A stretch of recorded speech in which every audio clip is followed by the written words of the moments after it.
I have this old clock here, and I'm going to show you it in a second, but I want to show you this first. There's something to point with. The spring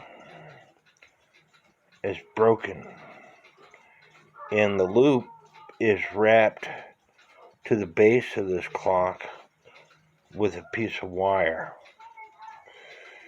And if this was to break on me while I'm working on it, I'm going to get hurt. So, there's no mainspring winder that is going to wind this spring or unwind this spring, because the way it's designed.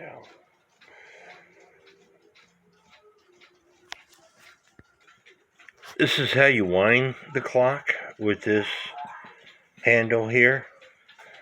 I got the cover back on the spring, so hopefully it'd be nice. This clock was made in England by the British United Clock Company, Birmingham, England. And what's cool about it, it says patented in Great Britain and France, but manufactured by the British United Clock Company, Birmingham, England.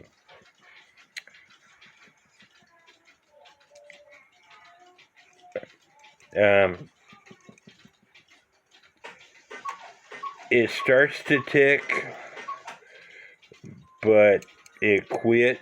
But if I put some pressure on this wheel,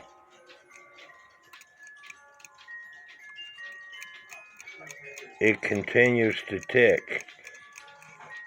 That tells me that there's a pivot that is, a bushing that needs replaced.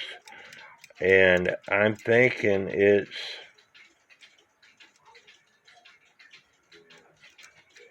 I saw it a while ago.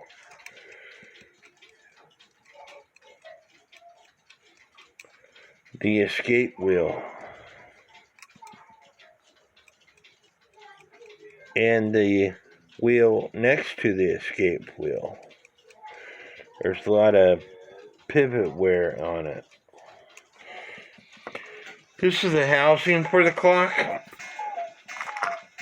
This is part of the clock.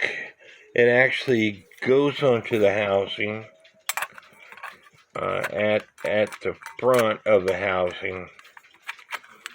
A friend of mine gave me this clock. I used to be a farrier, and I told him that would be a cool clock for a farrier, so he gave me the clock. But anyway, it goes something like that. And here's the dial for the clock. It's missing a hand. It's a porcelain dial. It is cracked, but it's pretty cool. Here's the glass for the clock. But the trick is, how am I going to unwind this spring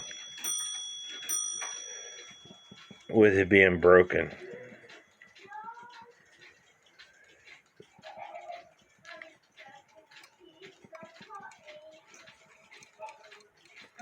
It's probably a 8-day clock, as big as that spring is. I mean, as long as the spring is. And I don't want to sit here for 8 days holding this gear to allow it to tick away. Another issue I have with this clock is the way it's designed. In order to take this bottom plate off, you have to undo these little pieces of wire. And there's 4 of them.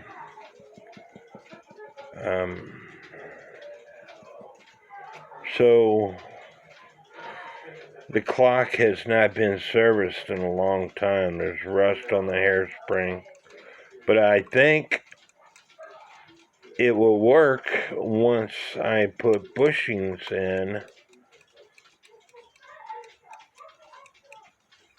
As I said, if I was to apply weight, pressure to this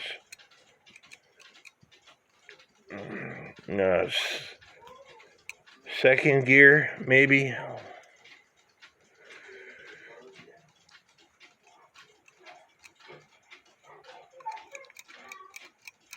If I apply pressure to the second gear, the clock stays running.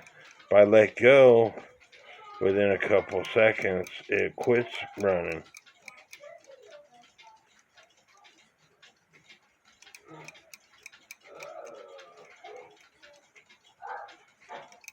And sometimes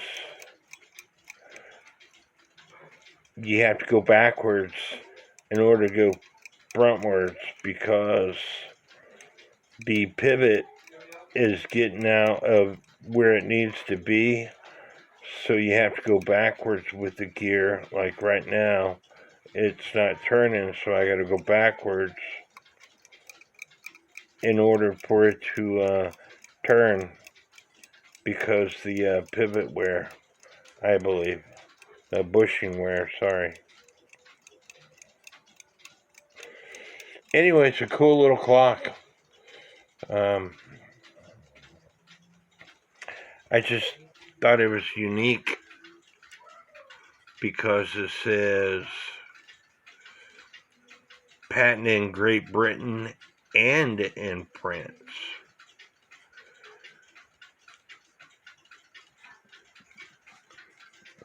So, I hope y'all enjoyed this video. God bless.